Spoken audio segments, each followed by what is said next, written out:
آپ کا میں نے ایک دفعہ درس سنا تھا جو شاید آپ نے جب اپنی زندگی میں آخری دفعہ جب تراویح پڑھائی تھی مسجد میں، تو اس وقت آپ نے کہا تھا کہ دین کو سمجھنے کے لیے ہمیں پیچھے سے پیچھے جانا پڑے گا، کہ یہاں تک کہ ہم اپنے آپ کو نبی کریم صلی اللہ علیہ وسلم کے قدموں پہ جا کے پھینکتے ہیں، اور سائنس اور ٹیکنالوجی میں آگے سے آگے جانا پڑے گا۔ اس کی آپ نے مثال بھی دی، اس بات سے میں ایگری ہوں۔ جب میں آپ نے ایک مثال بھی دی تھی کہ سائنس میں آگے سے آگے جانا چاہیے، تو میں نے اکثر دیکھا ہے اس فیلڈ میں آ کے کہ جتنے بھی علماء کرام ہیں، جب وہ ہر ایک کہتا ہے کہ آپ ابو حنیفہ کو فالو کر لیں، امام مالک کو فالو کر لیں، امام شافعی کو فالو کر لیں، میں آپ سے یہ پوچھنا چاہتا ہوں کہ ہم یہ کیوں نہیں کہتے کہ حضرت ابو بکر صدیق کو فالو کر لیں، عثمان کو فالو کر لیں، علی کو فالو کر لیں؟ کیونکہ میں جس لیول میں پڑھتا ہوں نا، میں اسٹوڈنٹس میں، جب میں اسٹوڈنٹس کو بات کرتا ہوں تو اسٹوڈنٹ مجھ سے یہ پوچھتے ہیں کہ ہم ان لوگوں کو کیوں فالو کریں، ہمیں چاہیے کہ ہم نبی کو فالو کریں، صحابہ کو فالو کریں، انہیں کو فالو کریں۔ تو اس میں ذرا کنفیوژن ہے، تو اس میں ذرا کلیئرٹی تھوڑی کر دیجیے۔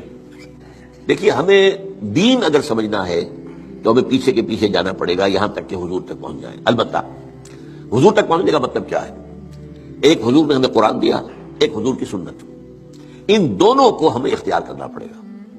اب یہ ہے کہ قرآن مجید کی کسی آیت سے استدلال کرنے میں اختلاف ہو سکتا ہے، کسی حدیث سے استدلال کرنے میں اختلاف ہو سکتا ہے، حدیث بعض اوقات کنٹراڈکٹری بھی آ جاتی ہے۔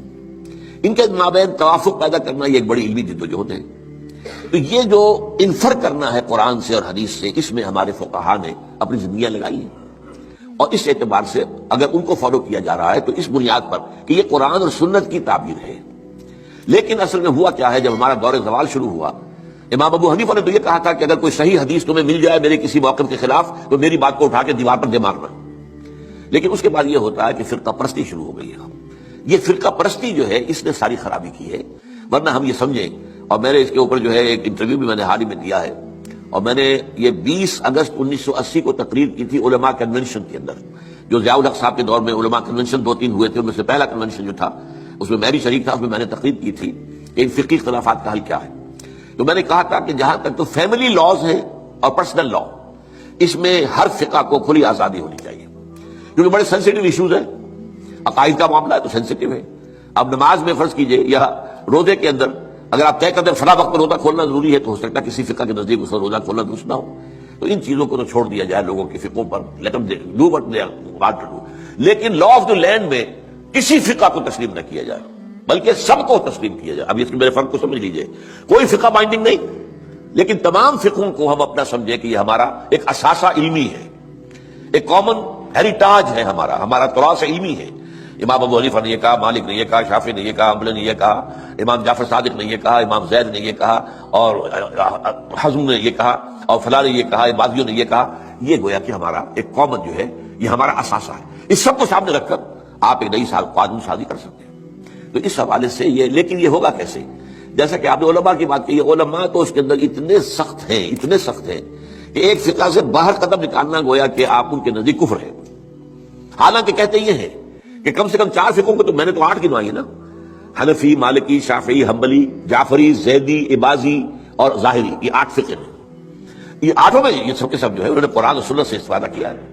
ان سب کو رکھے بیک گراؤنڈ میں، جیسے کہ آپ کو معلوم ہے کہ ہائی کورٹ، سپریم کورٹ کے فیصلوں میں یہ حوالے آیا کرتے ہیں کہ بامبے ہائی کورٹ نے فلاں ایسا ہی مقدمہ تھا، اس میں یہ فیصلہ دیا تھا۔ یہ پریسیڈنٹس ہیں۔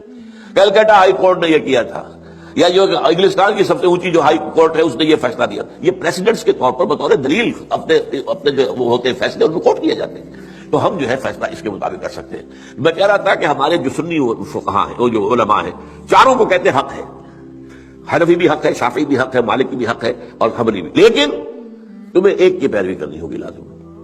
یہ میرے خیال میں ان کی زیادتی ہے، ان کی فرقہ پرستی ہے، اور اس کی وجہ اصل میں کیا ہے، اس میں غلطی ہماری ہے اصل میں، جس کے نتیجہ وہ نکلا ہے۔ ہم نے نہ دین پڑھنا ہے نہ سیکھنا ہے، ہم نے ایک مولوی کلاس پیدا کر دیا، ایک پروفیشن پیدا کر دیا ہے۔ حالانکہ اسلام میں کوئی مولوی پروفیشن نہیں ہے، اسلام میں کوئی پاپائیت نہیں ہے، اسلام میں کوئی برہمنزم نہیں ہے۔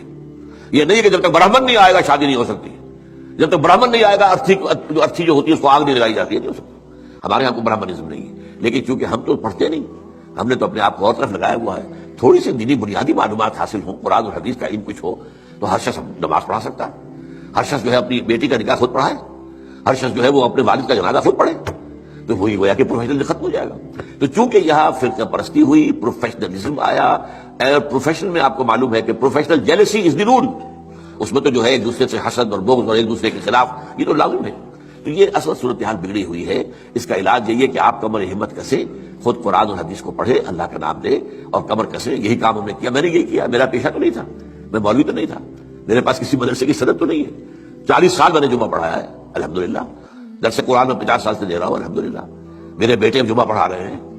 وہ ایک MBBS ہے ان میں سے، ایک جو ہے MA فلاسفی ہے، ایک جو ہے وہ ڈاکٹریٹ کے کورسز انہیں مکمل کر رکھے ہیں اکنامکس کے اندر. پڑھا رہے ہیں جمعہ. ان لوگ کہاں پڑھا رہے ہیں. تو یہ کام کرنا جو ہے اس کی طرف زیادہ توجہ ہونی چاہیے پازیٹیولی.